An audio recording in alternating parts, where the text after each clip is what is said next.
Здравейте, скъпи слушатели! Живи сме, здрави сме и я докарахме до 9-я дълго отлаган брой на Бирекаст, моят любим подкаст, тъй като е мой, в който ви говоря за всякакви нердовски неща.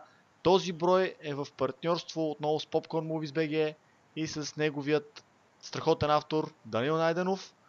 С него ще си говорим за филмите на Marvel и Sony конкретно, тъй като, както знаете, Marvel преди години си разпродадоха правата за някои от най-популярните персонажи и сега ядат дедовия поради тази причина, така да се изразим, но все пак търсят начини да си върнат героите и да изкарат още пари. Очакват ви един час интересни неща, надявам се. Ще си говорим както за току-що излезе Spider-Man Homecoming, така и за предстоящите заглавия, които Marvel и Sony, или може би най-вече Sony ни готвят. Така че казвам здравей на Даниил, здравей и добре дошъл отново в Бирекаст. Здравей, Биренце, много се радвам отново да участвам и да съм с твоите слушатели, които съм сигурен, че са се увеличили многократно след моето последно включване. Дори да не са се увеличили, важното е качеството, а ние сме сигурни, че ни слушат качествени нърдове, защото всички нърдове сме едни прекрасни хора, знаем, имаме такива страхотни интереси. Аз не познавам некачествен нърд. Да, така, между другото, да. Всички сме едно такова интересно племе сме, което заслужава уважение и бира, така че почерпете ни бира. Да, винаги черпете бира и уиски. Пием и уиски, въпреки че фамилията ми е Биров, пие и уиски, мерси. Добре, стига сме се лигавили, макар че ще се лигавим в следващия един час, това е ясно. Да започнем, преди да се прехвърлим на Marvel Sony и тази толкова объркана тематика там, с права, пари и прочие. Нека обърнем внимание на нещо пресничко. Наскоро се появи първият трейлър за Black Panther. Трейлърът на Черната пантера, филм от филмовата вселена на Marvel. Те поне си държат правата за този герой. Интересното тук е, казвам веднага на всички, които не са запознати, че всъщност Black Panther ще е, може би, мисля, че е първият филм във филмата вселена на Marvel, в който главният герой е афроамериканец. Той всъщност не е афроамериканец, но е с тъмна кожа.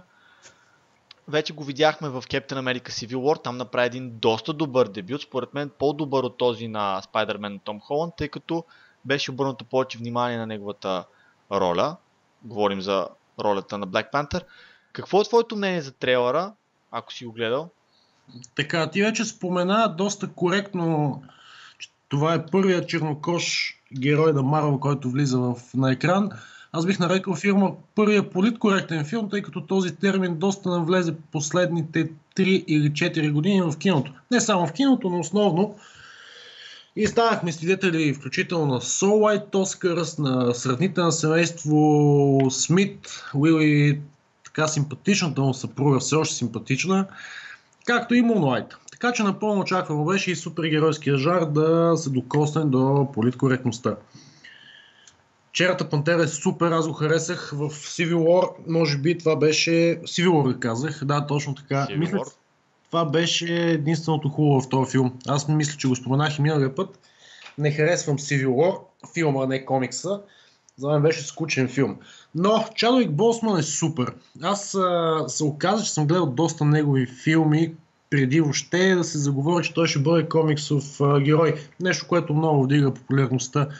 И си припомних два спортни филма с него. Един се казва номер 42 за бейсболиста Джаки Робинсън. Другият е за драфта в NBA с Кевин Костнер, едно много, много силно заглавие. Денят на драфта се казва на български, не знам как е. Така че Босман е супер като актьор, страхотна визия има и смятам, че напълно олицетворява героя. Нещо, което видяхме в трейлера, за който спомена. Между другото, аз най-много харесах в трейлера Анди Съркис, но аз съм толкова голям фен на Съркис. Още не знам и се чуя защо не съм отдали Оскар на този пич. И той е половината бяла част в филма, другата половина ще бъде, нали? Другата половина е Мартин Фриман, Хобитът. Да. Да, но освен Босман имаме и Майкъл Би Джордан, имаме великолепната Лупита Ньонго, Форест Уитакър, който навсякъде, между другото, на последните години. Аз много харесвам Уитакър. Предполагам и ти, всеки, който обича, който харесва. Визуално трейлерът какво говори за поредната марвелска продукция. Те не бягат от от своето цветово оформление, което е типично за техен филм. Винаги може кадър да познаеш, че е марвелски. Но очаквам пълноценно развитие на героя и се надявам филма да получи популярност дори и у нас, тъй като, ако трябва да сме честни, Черната пантера е крайно непознат персонаж. Не от крайно непопулярен, казвам, в източния блок, включително и при нас. В щатите е по-различно, естествено, но все пак не е от най-популярните им герои. В никакъв случай. Добър ход на Марвел с добър каст и се надявам филма да бъде окей, за да се продължи с развитието на този герой. Харесвам. Определено ми хареса в Civil War. Харесах трейлера. Цветен, шарен. Йонго е страхотно, много е секси там. Тя винаги е секси. Така че... Искам да се хвана за нещо, което ти тук що каза. Много цветен и шарен. Това беше нещо, което честно казано на мен не ми хареса в този трейлер и малко ме озадачи. Защото някакси културата на Лаканда не си я представях толкова високотехнологична. Окей, това може да го приемем. Видяхме вече костюми в Civil War. Виждаме как е представена нацията на Black Panther. Видяхме всъщност как The Winter Soldier беше оставен в криогенеса в края на Civil War. Да остане в Лаканда, в безопасност, така да се каже. Но тази шарения е някакси толкова обсебваща. Това е типично за Марвел. Аз го разбирам го, но в случая не съм сигурен, че това е правилният подход, разбираш ли? Защото Марвел е крайно време да започне да експериментират. Тук имаме експеримента в това, че повечето герои са тъмнокожи, което е напълно нормално с оглед на историята. Имаме го експеримента с това, че действието, може би голяма част от действието няма се развива в щатите, ще се развива в самата Лаканда, страната на Black Panther. Но все пак не виждам защо беше необходимо цялата тази ширения да ни се набива в очите. Надявам се това да не е някакъв огромен проблем и надявам се филма наистина да е добър. Нещо, което на мен ми направи много позитивно впечатление, ти вече го спомена, не само Анди Съркис, но и Мартин Фриман, интеракцията, която те двамата имат в трейлера. Аз лично имам едно нещо на ум, че може би Мартин Фриман ще играе една доста голяма роля в филмовата вселена на Марвел за напред, но тази роля я виждам повече в нещо с Хълк. Рано е да се говори според мен за това. Мисля, че Марвел много хубаво посяват семето на една такава потенциална история. Все пак ще видим каква ще е ролята му и тук. Анди Съркис, мисля, че повечето комикс нърдове знаят в каква посока е тръгнал неговият герой и какво предстои за него. Но не знам дали ще стане в този филм, дали той ще е основният злодей или героят на Майкъл Би Джордан. Предстои да видим, наистина, но потенциалът е голям. Потенциалът определено е голям, въпреки че ширенията не ми допада. И аз съм оптимист и най-малкото ми е любопитно. Първо, преди да продължа, искам един звук, който е да се чуе от всички слушатели. На здраве. Аз продължавам. Това, което каза и да приключим с Черната пантера, че все пак се отклоняваме от темата, но относно високотехнологичното развитие на Лаканда. Лаканда е измислена държава. Нещо обаче, което не се среща често в Марвел вселената. Марвел вселената се развива в реално съществуващи места, като от време, говоря базовото, не говорим за алтернативите вселени, планетите и така нататък. Виждаме Авенджерите в Нью Йорк, съществуващи позиции. И изведнъж включват нещо като Лаканда, което го няма на политическата карта. И това е интересно, така че оттам може да дойде оправданието за това колко високо технологично е развита държавата, цялата ширения и така нататък. А пък и в крайна сметка, ако филма беше черно-бял и с такъв тъмнокож състав, щяхме да виждаме само бялци. Добре, добра забележка. Ами чакаме да видим как ще се представи Black Panther по кината. До момента по-неизвестните им персонажи не се представят чак толкова добре в бокс офиса. Говорим за Ant-Man, Doctor Strange. Ще видим дали при него ще е различно. Но да се прехвърлим на нещо много познато. Spider-Man и последния филм за него. Spider-Man Homecoming. Голямото дългоочакване за връщане на човека паяк в филмовата вселена на Марвел. Неговият дебют, така да кажем. Вече той дебютира в Civil War, но ето, че тук има своят първи филм. Нещо, което хората много отдавна искаха да видят. Масовия зрител искаше да види и хората питаха защо Spider-Man не е част от Avengers. И на мен винаги ми е било адски трудно да обяснявам за Sony. за продадените права за филмиране на комиксите и прочие и прочие. Но ето, че чудото стана, Marvel и Sony се договориха. Аз споделих своето мнение за филма в твоя сайт.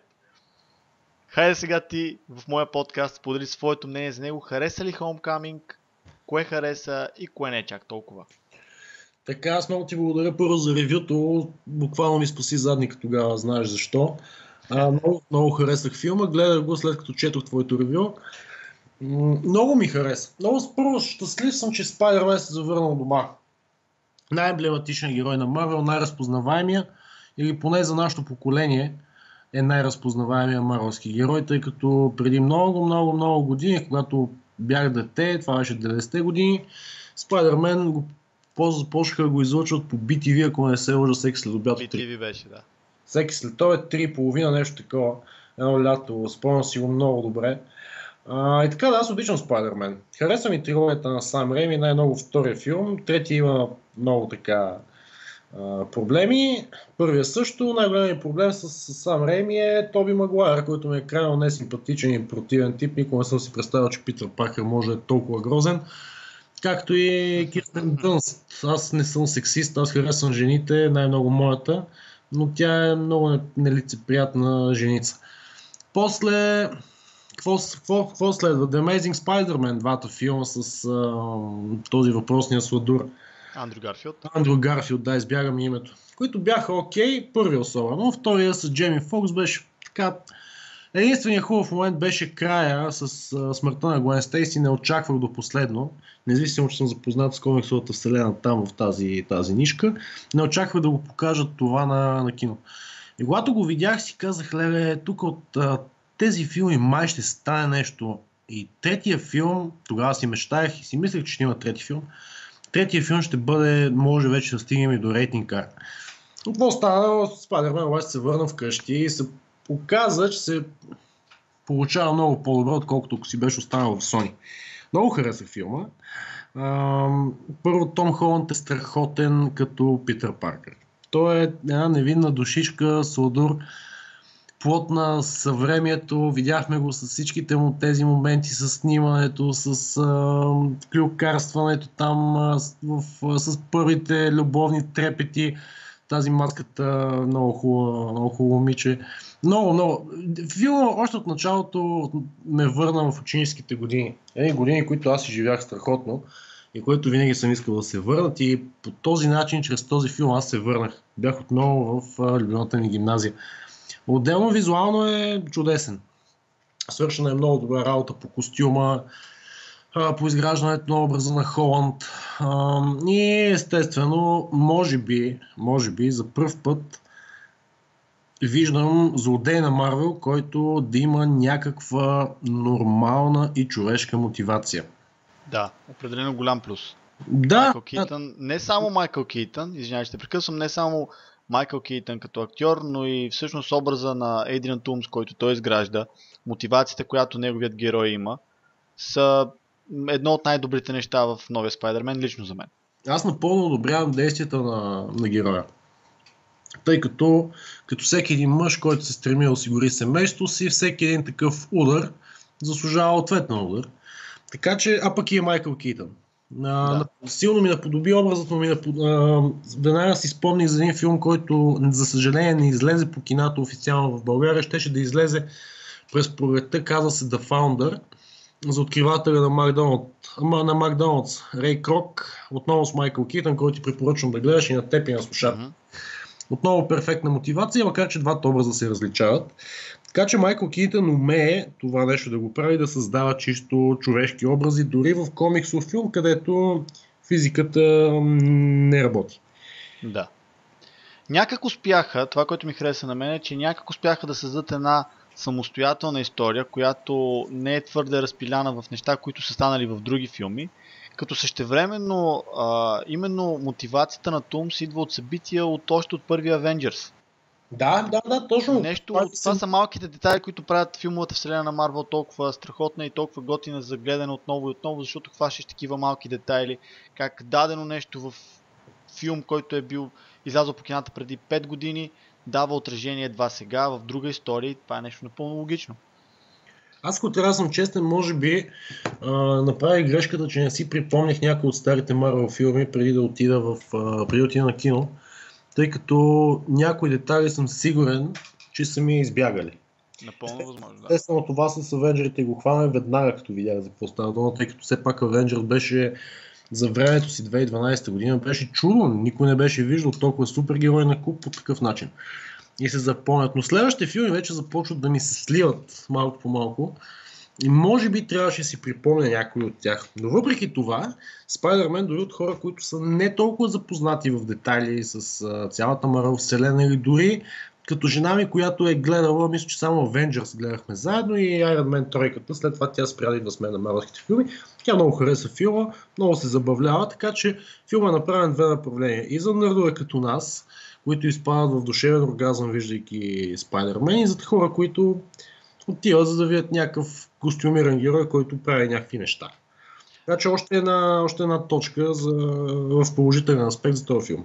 От тази гледна точка филмът наистина е много добър, но ето го пак проблема. Marvel не искат да рискуват. Те използват своята вече добре изпробвана схема, доказала се във времето.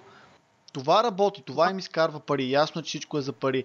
Просто го няма риска. Все повече искам да видя риск в правенето на филми по комикси. Може би, колкото и да не харесвам Логан, извинявай, че те прекъсвам, колкото и да не харесвам Логан, тъй като аз там Нека поясня. Не, че не харесвам Логан, имам просто своите критики към Логан и не мога да се съглася, че това е чак толкова великолепен филм. Защото за мен лично Логан имаше няколко големи слабости и това са моментите, в които той престава да бъде сериозният филм, който се опитва да бъде.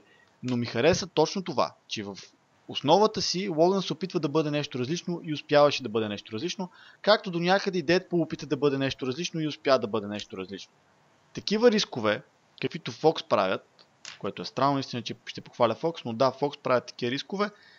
В момента в Marvel ги няма, а сега няма да ги има и при Spider-Man, защото той се върна при тях. Да, обаче рискови филми можеш да видиш при DC, като например Suicide Squad, който е ужасен, но не мисля да задълбаваме в DC, макар че и там аз ги харесвам и тях много, и Wonder Woman е страхотен, и за Логан пък ще кажа, че не си прав и ще ти изпратя едно видео, където споделих мнението си в подкаста на моите големи приятели от Операция Кино. Там... Ще се опитам да го изгледам, аз съм казал на тях, че ми е изключително трудно да гледам 40-минутно видео. Поисках да го пускат в формата на MP3, за да мога да си го слушам като крачи, като работи и прочие, защото да седнеш и да гледаш 40 минути видео, знаеш, че е малко трудно, но заради теб ще се опитам. Виж, аз не успях да изгледам на цялото видео с мен, тъй като там бях толкова изморен, когато записвахме и съм като надосан. Питаха ме хора, които не ме познават, се огледали, пич, ти какви наркотици взимаш, аз пък не взимам абсолютно никакви наркотици, да. Но бях тогава скапан, имах някаква много лоша седмица, както и да ще ти изпратя за Логан. Така че за риска, да се върнем на основната тема, когато искаш да гледаш рисков комиксов филм, пускаш си филм на DC. За мен Логан и Дедпул не са рискови филми, а са съвсем самоцелно направени и то много добре работещи. Дори тази вечер смятам да гледам Логан, който преди една седмица излезе на официално на Blu-ray България и в черно-бяла версия го има, така че ще си го подаря. Тази вечер съм сам вкъщи, детето спи, жена ми е с приятелки и това ще направя. За мен е окей. В това и отвори още 2-3 бири. Това, което, заредил съм си хладилника. Другото, което пропуснах да кажа, пък ми направи страшно, силно, голямо, огромно, гаргантюанско впечатление. Това е Мариса Томей в ролята на Леля Мей. Тази жена съм я гледал като много, много малък в една от любимите ми комедии "Братовчет ми Вини" с Джо Пеши. И там тя получава и номинация, тя получава всъщност не номинация, тя направо получава Оскар за поддържаща роля. И там тя не ми беше секси, толкова млада. А сега, последните няколко години, включително и в Кетчистът с Мики Рурк, където е стриптизерка, и в Civil War, и тук тази жена остарява толкова красиво, че е велико. Милф.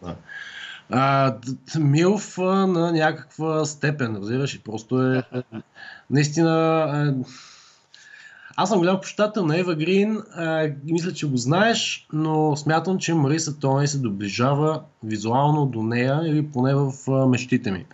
Но... Няма да прекалявам толкова с хвалебствата като теб. Искам обаче да отбележа нещо друго свързано с нея, а именно това, че тя е много по-малка степен Леля Мей от това, което сме свикнали да четем в комиксите всъщност. Тя всъщност е Мей. Никъде не я нарекоха. Да, никъде няма Лело.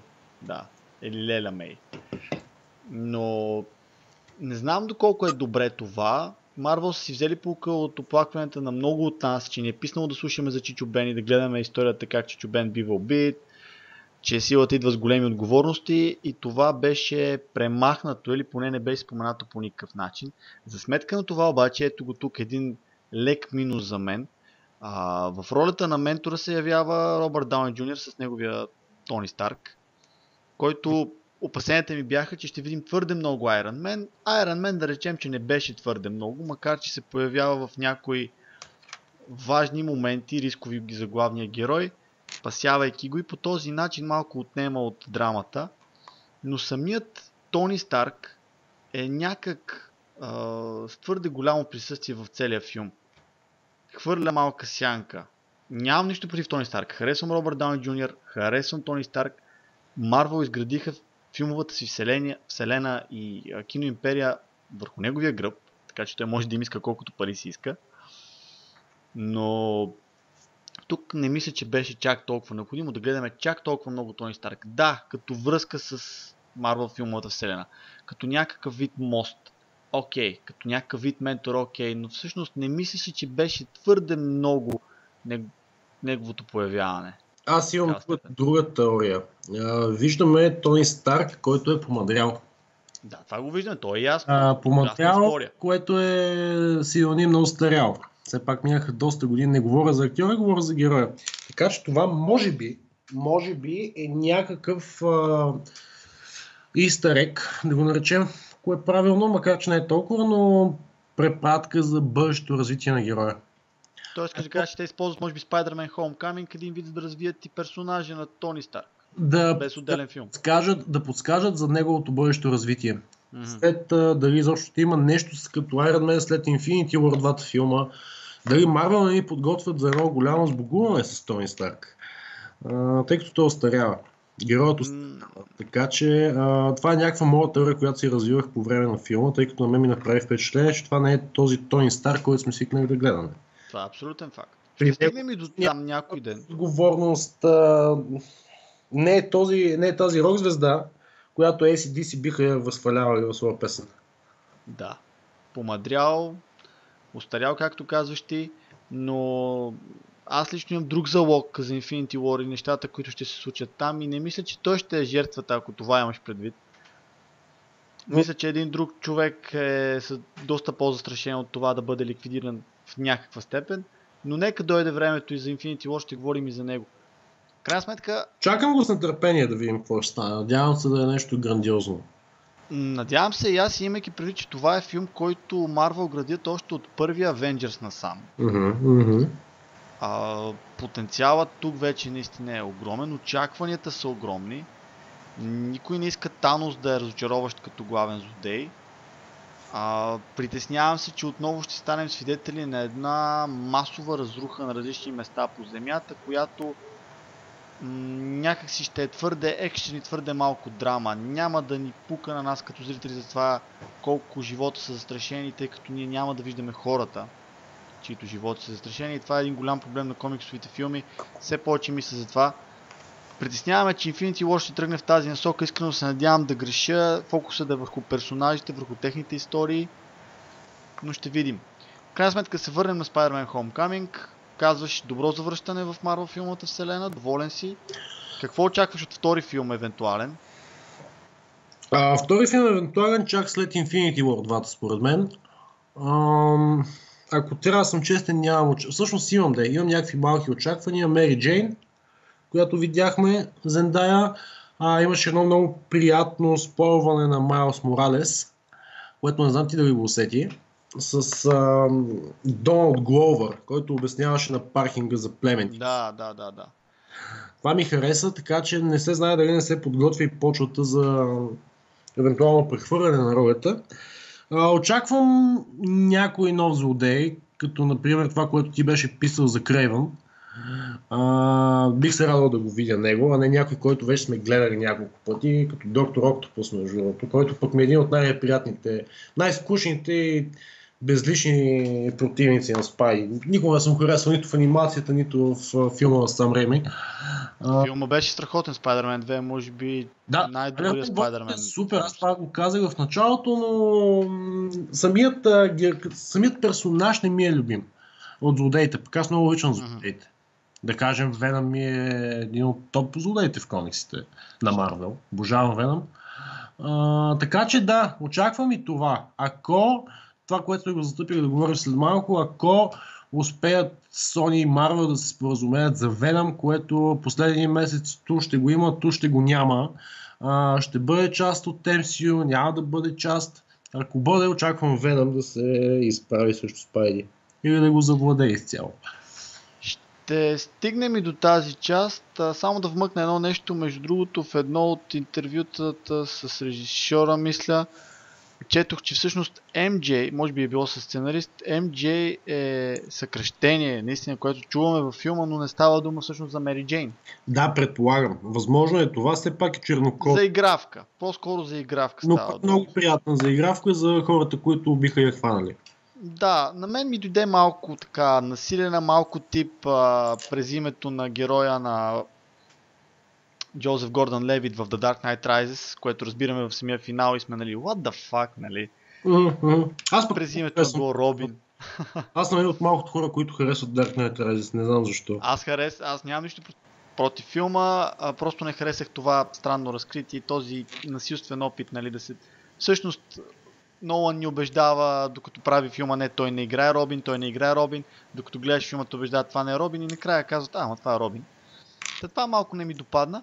Няма значение, това с MJ беше приятна изненада до някъде, малко насилен или не, но наистина, важни са злодеите. Не само злодеите, видяхме в Homecoming, че се обръща внимание на живота на Питър като тинейджър, като гимназист, това беше голяма порция от филма. Предполагам, че сега ще видим някакъв следващ етап, може би около завършването му или нещо такова. Казваш прехвърляне на ролята към Майлс Моралес. За тези, които не знаят, Майлс Моралес е друг персонаж от комиксите на Марвел, който пое ролята на Спайдърмен от Питър Паркър в Ultimate Spider-Man комиксите, които се развиват в алтернативна вселена. След това този алтернативен Спайдърмен се появи в сегашната вселена, но както знаем, това са комикси, такива странни и сложни неща е напълно нормално се случват. Не мисля, че скоро те ще прибързат, както казваш ти, към прехвърляне на топката. Том Холанд е много млад, в него има огромен потенциал, аз го харесвам много като Питър Паркър и като Спайдърмен, така че мисля, че докато не го източат качествено Marvel и Sony, няма да го пуснат, и мисля, че хлопето се радва на тази възможност, ролята му е забавна и ще се радвам да видя как той ще развие Питър Паркър, особено в тежките му депресарски зрели години на безпаричие и провалена връзка след провалена връзка. Има един друг проблем, който се наблюдава при децата актьори. Казвам децата, той не е дете, но той е тинейджър и нямам предвид българския Маколи Кълкин, който направи един филм и цял живот пиене. Да, не е за ефир името, ще го напиша по-късно, така да си имаме една шегичка. Многократно сме ставали свидетели, когато киното захваща един млад актьор и го експлоатира до такава степен, че след това зрителите припознават само първия герой и нищо повече с него и веднага ти давам пример с Марк Хамил. Марк Хамил той е супер. Аз съм върл почитател на Star Wars, нещо, което видяхме в Spider-Man, това забравих да кажа с цялата този мини кросовър, който се получи с Звездата на смъртта, което е напълно нормално да включи Star Wars филми. Но се притеснявам Том Холанд, който има потенциал, който скоро ще изиграе много интересна роля с Дейзи Ридли в един филм. Притеснявам се да не го експлоатира до толкова, че в последствие никой да не иска да го гледа в нещо по-различно, тъй като има потенциал. Няма за какво да се тревожим за него, мисля, че момчето ще изкара достатъчно пари. Така че... и веднага ти казвам, че за мен, не знам, не съм убеден в това свое твърдение, но За мен Марк Хамил понякога е много повече жокера от Батман Тас, отколкото Люк Скайлокър. Някои хора може да ме ругаят заради това, обаче. Ако не се лъжа, 87 година чак. Имаме голям... Този период, да. Голям период, в който Хамил е в тотална депресия. Заради... Жив и здрав. Жив е и в момента изкарва пари. Не го мисли него. Да. Чуй само това.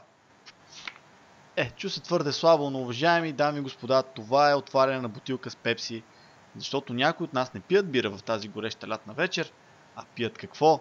Любимата кола напитка, която не е Кока-кола, защото пепсито е по-хубаво. Казахме Sony и Marvel.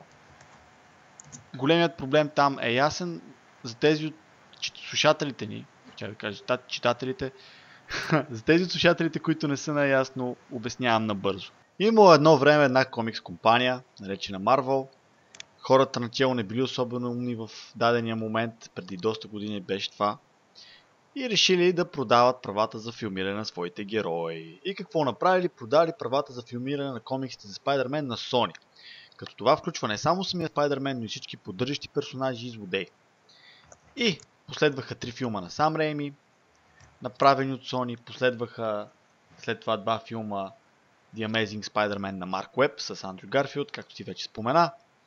И в един момент Sony осъзнаха, че не се справят така добре, както Marvel започнаха да се справят с тяхната филмова вселена. Договориха се за пари и ето, че чудото стана и Spider-Man си е вкъщи отново в филмовата вселена на Marvel, там където му е мястото по дефолт. Но Sony, скъпи хора, това Данил го знае, обяснявам го за тези, които не са наясно, все пак знаят, че имат правата, не искат да делят всичко с Marvel и имат намерение да изкарат много пари от тези права.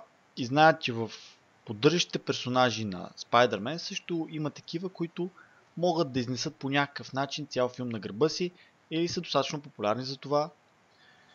И решиха, че ще правят до момента 2 официално обявени за филмите: Venom и Silver and Black, който е малко по-сложен филм.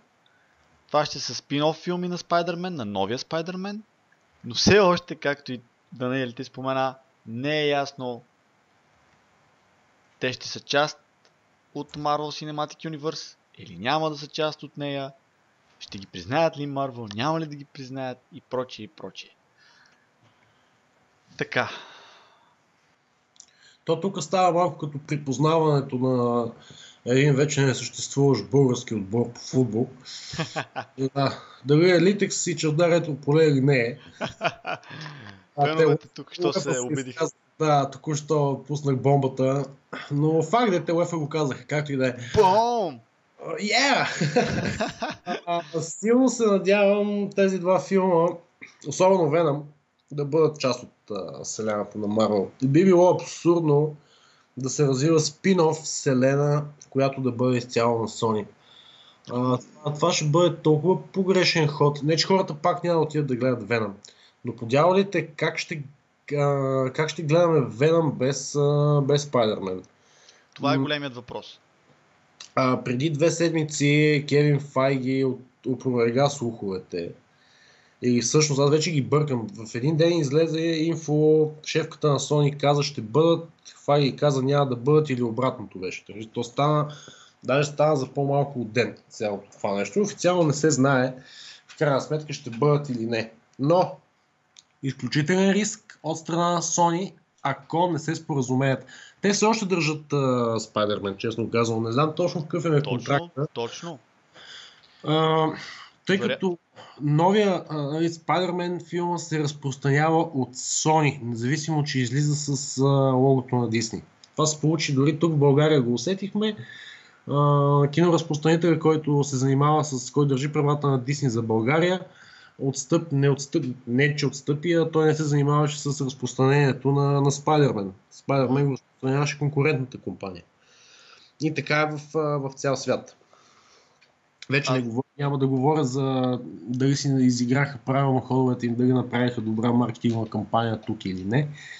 Но първоизточника е Sony все още. Не знам точно договор не е публичен, но опитвах се преди време да го открия. Дали са го пуснали Дали е пуснат онлайн, да се знае какво точно, но не.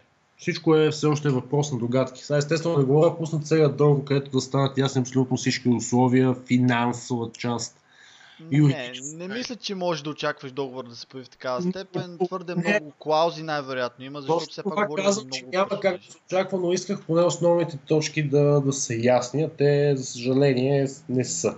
Не е изгодно и за тях да са ясни, все пак Marvel имат договори и с Fox, може да имат и с други компании, за които не се сещам в момента, така че не е изгодно за нито една от страните този договор да става явен по някакъв начин.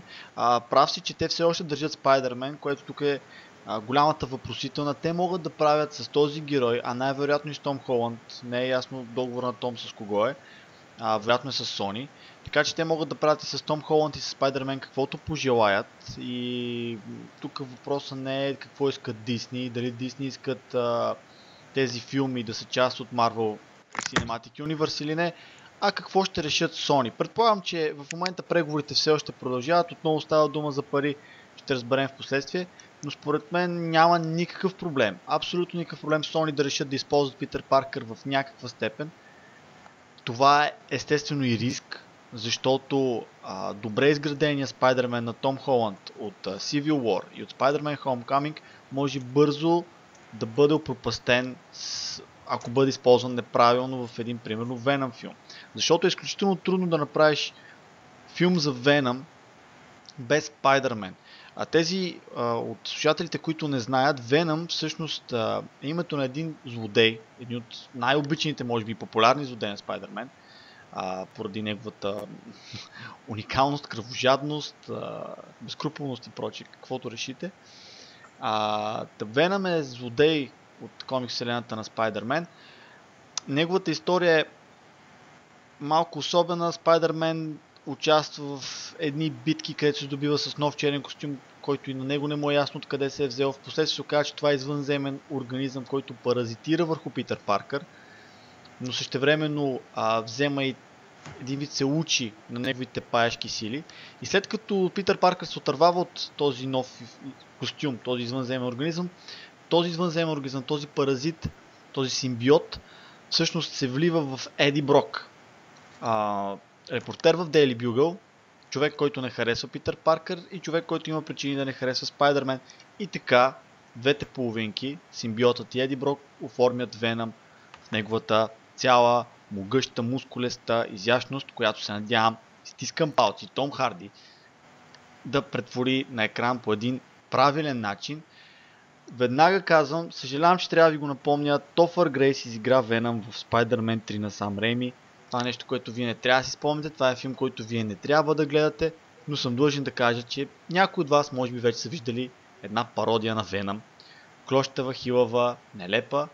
Сега обаче идва Том Харди с голямата тояга, надъхан от табу, да играе получовешки, полузверски образи и най-накрая ще получим хубав Venom. Надявам се. Има много големи надежди за Том Харди. Том Харди е великолепен актьор. Той няма слаб филм. Физиката му позволява да бъде каквото си поиска. И другото, което сега ми хрумва, ако пък Venom остане в Sony, не бъде част от вселената, то единственото, което може би ще спаси този филм, ще бъде рейтингът R. Тята трябва да вземат пример от Fox и да се научат, че комиксовите герои не са само за деца. Това, което видяхме в Deadpool и в Logan, беше супер. Именно голяма част от изненадите в двата филма бяха именно заради това, че филмите бяха забранени за под 17 годишни в Щатите, тук под 16 по нашата категоризация на филмовия център. Така че ако Venom не бъде част от Marvel, то нека поне да бъде брутален, убийствен, такъв какъвто е в голяма част от комиксите.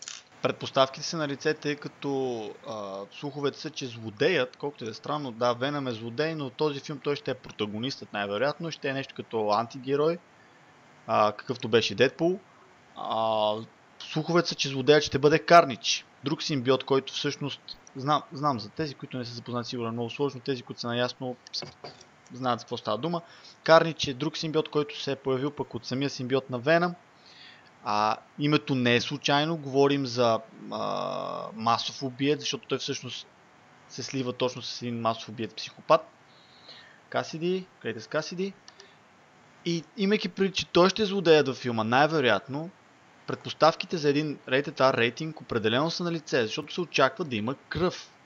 И наистина някои сцени на лице възможността, ако Sony имат топките да го направят, да видим едни от най-кървавите, гротескни и ужасяващи сцени, които сме виждали в комикс филм до сега.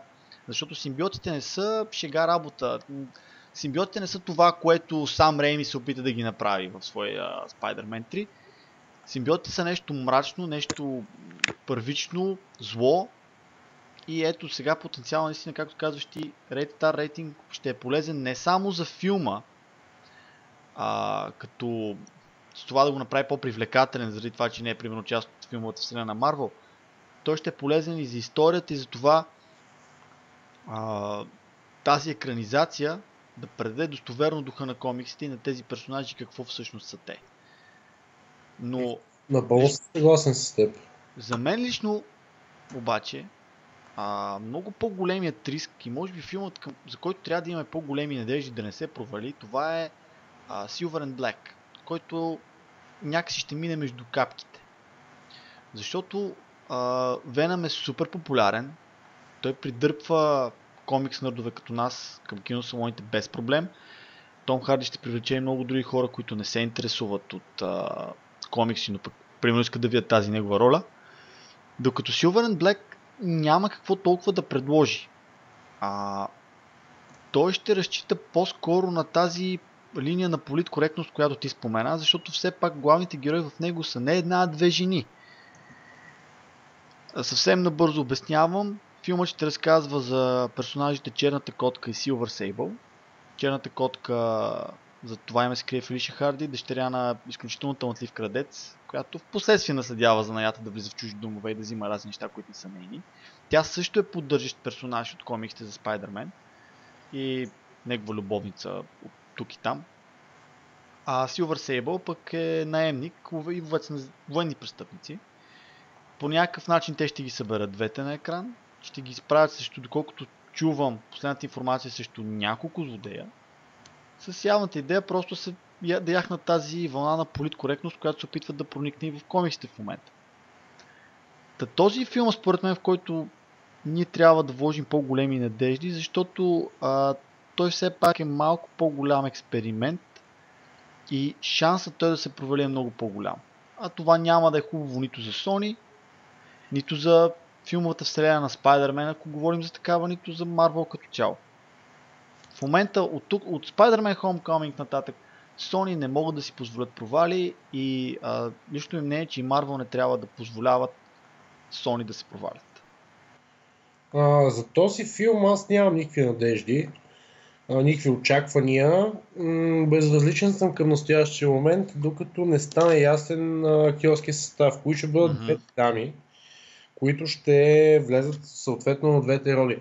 Тъй като напоследък комиксите и в Marvel, и в DC, и Fox дори разчитат на много симпатични и талантливи актриси. Почнем от Скарлет Йохансон, която Black Widow, минем през Марго Роби в DC. Марго е супер, тя е толкова атрактивна жена, която привлича всякакво внимание. И така че трябва за този филм трябва много сериозен каст. Да, може би това ще е скрития кос. Кастът на двете главни героини. Пусна и Бри Ларсън, която ще бъде Кептън Марвел. Да. Носител на Оскар. Ето тук е още силната част. При нея не се разчита толкова на визуалните й качества, колкото на актьорските. Така че за този филм трябва нещо много сериозно да се измисли, за да покрие очакванията и съответно да вкара зрители в киносалоните, тъй като героините не са популярни. Никакъв случай. Не. Доста слабо популярни героини, нищо общо с популярността, която Веном има. Определено съм съгласен с теб, че най-вероятно ще разчитат на силен каст и популярни актриси, за да могат да привлекат зрители. Други въпроса, кои популярни актриси биха се навили за такова нещо, трябва да има много сериозен бюджет, за да се каснат хитови и знаещи се от масата актриси, които са актуални към днешния момент.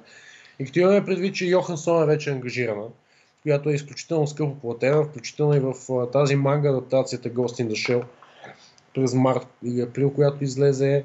В момента не мога да се сетя кои две актриси са толкова популярни, които все още не са комиксови героини, които биха, да кажем, биха били потенциален избор за двете роли.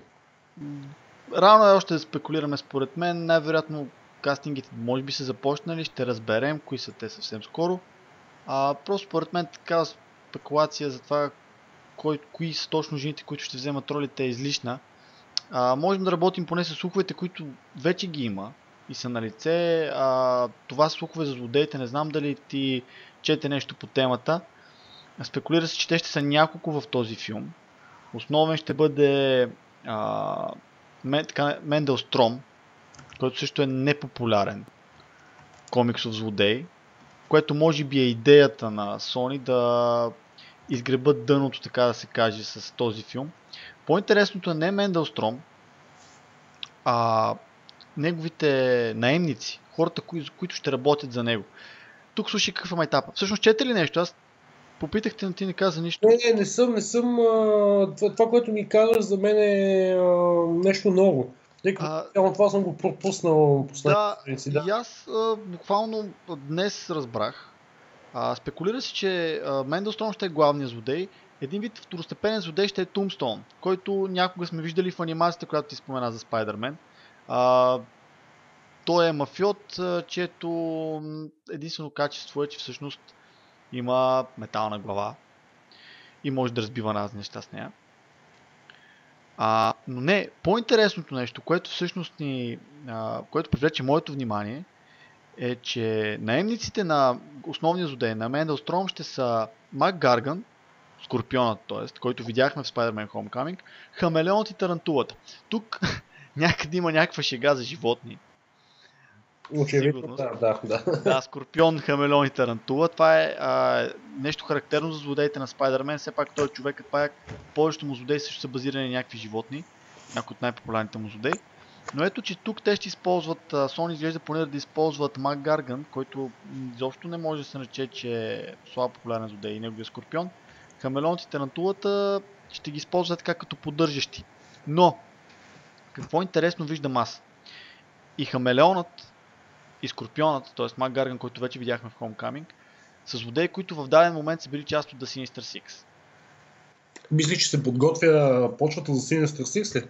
Почти убеден съм, че Sony не са се отказали от тази своя идея. Sony, припомням тези, които не знаят, от няколко години вече, още от The Amazing Spider-Man насам, имат желание да направят филм The Sinister Six, който да е посветен на група от злодеи, които в комиксите обединяват сили първоначално, за да се справят с Spider-Man, след като са осъзнали, че не могат да го направят сами. Да, обаче на пляската един ученик, смятай.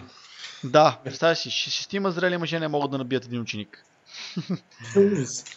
Да, това звучи както и да е. Някак нередно звучи. Изглежда Sony са се отказали от тази идея за филм по Sinister Six. Видяхме, че The Vulture оцеля. Vulture също е бил част от Sinister Six. Шокър оцеля. Той също ни беше представен като второстепенен злодей в Spider-Man Homecoming. Той също е бил част от Sinister Six. Вече имаш двама души. За мен голяма и приятна изненада беше това, че Мак Гарган се появи в Spider-Man Homecoming. Това за тези, които не си спомнят, е човекът, и които са гледали Spider-Man Homecoming. Разбира се, е човекът, на когото Адриан Тумс искаше да продаде част от извънземни технологии и който имаше татуировка на Скорпион на врата си. Мак Гарган го има в mid-credits сцената на Homecoming. Той заявява, че среща Тумс в затвора и казва: навън има едни хора, които искат да се разправят с нашите приятелче Паяка. Тумс обаче не разкрива кой е Спайдермен. Това по никакъв начин означава, че няма в един момент да се присъедини към Мак Гарган и приятелчета му. Ето какво се случва. Не знам дали е говорено с Marvel, най-вероятно Sony са го обсъдили, но те подбират такива злодеи, които в последствие да намерят място в един евентуален Sinister Six филм. Имаме вече Vulture, имаме Шокър, имаме Скорпионът, Макгарган, а ето че сега ще имаме и Хамелеонът. Тоест цифрата достига до 4 и то без втори Спайдермен филм. Тоест те спокойно могат да нагласят нещата така, че евентуално ако стигне до трети филм за Спайдермен, той да трябва да се изправи срещу шестима, колкото и да е странно, вече развити на киноекран злодей, защото те ще използват и страничните филми. Ето една интересна идея според мен, в която ще трябва да помислим. То интересното е Марвел на времето колко герои общо са продали на Sony. И дали може от тази бройка да се извади необходимия брой популярни злодеи, които ти вече стигнахме до 4 с теб, да видим кои са другите двама, за да се сформира този филм. Защото реално ако имат, да кажем, имат един набор от герои, чието права са закупили, но пък ако те не са чак толкова интересни, може това да доведе до... Веднага те прекъсвам. Да. Според мен Marvel са продали, както вече казах, целият пакет с герои, персонажи от Spider-Man комиксите, поддържащите герои, свързани конкретно с Spider-Man и злодеите. Всички злодеи, които са били създадени, са дебютирали конкретно на страниците на комикса The Amazing Spider-Man. Тоест, от тази гледна точка Sony не са ограничени по никакъв начин. Те вече демонстрираха, че им държат правата и на Доктор Октопус, който ти не харесваш, но който беше част от филма на Сам Рейми Spider-Man 2 и чието пипала бяха в една от, мисля, че mid-credits или някаква такава сцена в The Amazing Spider-Man 2. Та има една интересна сцена, в която един от персонажите обикаля за една лаборатория и за фон виждаме различни джаджи, като пипалата на Доктор Октопус, като крилата на The Vulture и прочее. The Sinister Six реално разчита не толкова на свръхпопулярни злодеи, тя разчита повече на бройката. Така че няма никакъв проблем те да формират един стабилен тим. Както вече казах, имаме Vulture, имаме Shocker, ще имаме Скорпиона, ще имаме евентуално Хамелеонът. Нищо не пречи да вкарат Крейвън, също е бил част от The Sinister Six, Мистерио също е бил част от The Sinister Six. Доктор Октопус, който вече споменахме, също е бил част от групата. Опциите са просто Електро, също е бил част от The Sinister Six. Както виждаш, те могат да си позволят най-различна конфигурация. И в случая тази твоя тревога, дали има достатъчно популярни злодеи, за тях не ги тревожи. Ако филмът е добре написан и ако наистина, както виждаме в филма Silver and Black, те развият Хамелеона и Скорпионът, те няма да имат никакви проблеми. Бройката, многото злодеи, нещо, което не сме виждали до момента, и единият герой, Spider-Man, това са нещата, които ще привличат хора към киното, а не толкова дали всички от шестимата злодеи, които ще са в The Sinister Six, са познати на публиката, на масовата публика. И все пак, според мен е рано да говорим за Sinister Six, тъй като ни чакат много други неща, които тепърва трябва да се уредят. Аз знам, разбирам твой ентусиазъм напълно. Не е ентусиазъм, просто е нещо, за което ми прави впечатление, но тъй като не е официално обявено, леко ме дразни. Разбираш, аз това мисля толкова по въпроса, защото ми направи впечатление в Homecoming и е нещо, върху което мисля, защото знам какви бяха плановете на Sony, те ги обявиха. Сега в момента виждам, че вървят в същата насока, макар и малко по-тайно. Има нещо друго. Особеност на кино бизнес такива, че не винаги първоначално обявените неща, особено ако те ще се развиват след хикс на брой години, се случват. И затова вече студията започнаха да се застраховат от такива стъпки, тъй като обявяват нещо, което ще развиват и изведнъж бокс офис се казва, не, няма да го развивате. Такива са ми притесненията, между другото, тук се отклона за тази Monster Universe на Universal, която всички мумията с Том Круз, това е потресаващо тъп филм. Така че според мен това е един вид урок и застраховка, да не се обявява толкова рано нещо подобно. Да, много бих се да изкефил на Sinister Six, особено ако бъдат част от MCU. Защо не? Би се получило много добре. Да, тук определено изкача големият въпрос, какво всъщност планират Sony и до каква степен те ще допуснат Marvel в него. Дали Sony не планират Sinister Six филм, който те сами да развият и от който те да приберат по-голямата част от парите, или планират нещо общо с Marvel, както вече казах, не отделен филм за The Sinister Six, каквито им бяха старите планове, ами филм за Spider-Man, в който той да се справи срещу групата. Все си мисля, че Sony без Marvel, скоби Disney, няма да имат такива добри шансове и ще ги пропилеят. И накрая, може би, нека да не бъда лош пророк, но ако останат самостоятелно да си действат, нищо няма да им се получи. Поне така разсъждавам към настоящия момент. Не знам каква ще бъде ситуация след 2 години. Но си мисля, че Sony трябва да се придържат, ако не да си продадат изцяло всичко, да върнат обратно, което е не че е невъзможно, тъй като Disney са компания с такъв потенциал, те в момента са най-голямото холивудско студио. Сигурен съм, че могат в един момент дори да закупят цялото студио с Sony, което не би ме очудило. В един момент, ако Disney продължава да се развива с такива темпове. А пък скоро се заговори дори, че Disney са обект на интерес от страна на Apple, които искат да ги купят. Преди сметка на Apple да закупи Disney, за какви пари става дума. Така че нищо чудно в един момент и да се стигне до там. Няма да бъде прецедент в историята на киното. Да, но факт е, че към момента нещата стоят така. Sony имат правата за един изключително популярен персонаж. Marvel са малко зависими от това нещо. Sony знаят, че могат да изкарат някакви пари и че Marvel имат нужда от тях в някаква степен, за да развиват този комиксов персонаж. Така че не мисля, че Sony толкова лесно ще се откажат от тази златна кокошка и ще я върнат там, където е била. Има и предвид, че зрителите започват да се изморяват от всички тия различия. Те не ги следят, ние ги следим. Аз, ти, хората, които ни слушат в момента, те ги следят. Ние сме наясно с това. Масовият зрител изобщо не е наясно за филмови вселени, забелязва някои прилики, това, че даден герой се е появил в еди кой си филм, а този филм не е за него. Това им прави някакво впечатление, но не мисля, че масовият зрител е толкова много се интересува от филми по комикси, че да е навътре в тези неща. Масовият зрител в България бие. Не е така. Не съм съгласен с теб. Надценяваш зрителите по света, надценяваш хората по света. Комиксите, продължавам да го твърдя, цифрите го показват и в щатите. Те са в момента едно адски нишово забавление и хоби. Цифрите и на Marvel и на DC падат много. Не много хора четат и от тази гледна точка не много хора са запознати с нещата, с които сме запознати аз, ти и на брой хора от тези, които ни слушат. От тази гледна точка, от филмовите зрители, само 1%, някакъв процент от тях са наясно с комиксите и следят всеки един филм, но не е масово. Иначе нямаше да има тази разлика в бокс офисите и прочее и прочее. Ами виж сега, при положение, че в щатите хората поколения, буквално няколко поколения, и то не едно и две, са израснали. Естествено, това мисля, че го дискутирахме и предния път за комикс културата.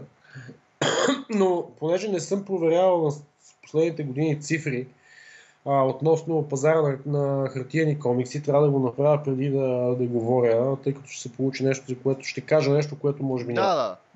Не е нещо говоря с цифри. Не искам да рискувам, но се си мисля и може би гледам го от моята камбанария, че аз се изморявам от толкова различия. Не, че диверсификацията не е хубаво нещо и не, че не е интересно да виждаме различни гледни точки, без всичко да бъде идентично с друго, да кажем, ако и X-Men, които аз много обичам, и Spider-Man, ако всички станат Marvel Cinematic Universe, дали пък няма да се загуби чар, който го има в момента. Да, определено ще се загуби според мен, защото всички филми ще се покълват. Точно това е. Така че, според мен с времето ще видим и може би един ден ще се смеем на тези съждения, които в момента се опитваме да формираме. Ще видим доколко сме прави за някой от тях, ще видим какво ще се случи с Venom, с Silver and Black, ще има ли Sinister Six и така нататък. Мисля, че покрихме голяма част от основните неща. Първо искам да ти благодаря за това второ това участие. Ти между другото си май първият човек, като изключим едно интервю, което бях разделил на двете, първият човек, който участва в два различни броя. Покрихме основните неща, дано на слушателите им е било интересно. Благодаря ти за това гостуване. Отново, сега е момента да препоръчаш на хората да посещават най-добрия сайт за кино в България. Давай! ти си, давай! Ти вече го каза. Аз много ти благодаря за това участие. Имах нужда да говоря някъде публично за тези неща, тъй като страдам от комплекс за малоценност. Благодаря ти наистина. Радвам се, че има хора, с които, макар и онлайн само, тъй като с те още не сме се виждали на живо, което е много странно. Ще доживеем.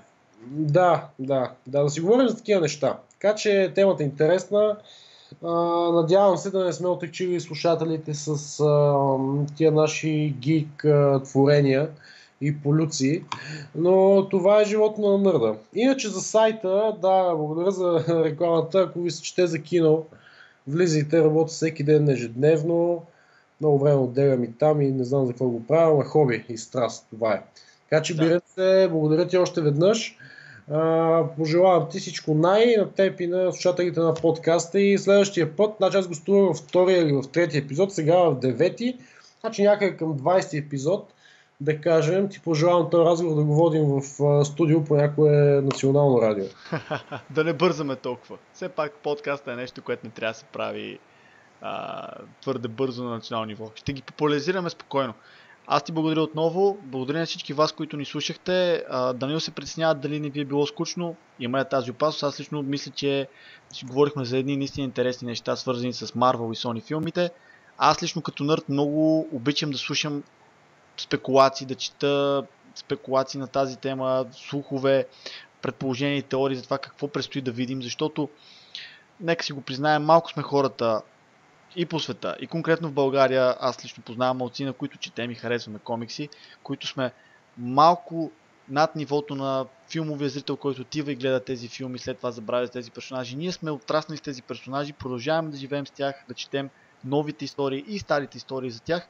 И е хубаво да се подкрепяме, и е хубаво да има такива неща, мисля като подкаст. Това е една от причините да го правя, в които да говорим за тях. Ще се радвам да се чуем с някой от вас в някои от бъдещите броеве. Разбира се, отново ви призовавам. Посещайте сайта на Данил, посещайте и моят китен блог, наречен блогът на бирето, на адрес birето.blogspot.bg и живейте си живота, четете си комиксите, гледайте си филмите по комикси, забавлявайте се. Надявам се съвсем скоро да се чуем пак. Очаквам вашите нейни препоръки. Бъдете живи и здрави, бъдете велики и помнете, с голямата сила идва голяма отговорност.